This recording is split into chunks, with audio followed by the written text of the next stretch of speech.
It's a cordless vacuum, so it doesn't require any wires or anything like that.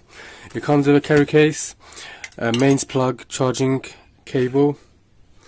It comes with a few attachments as well for cars, so cleaning the corners. This helps especially brush up anything on the seat.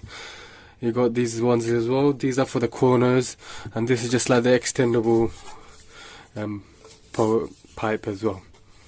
Now, to charge this up, that's the charging port here, so you just put the charger in and it charges up. On top of that, it just has one button, as you can see here.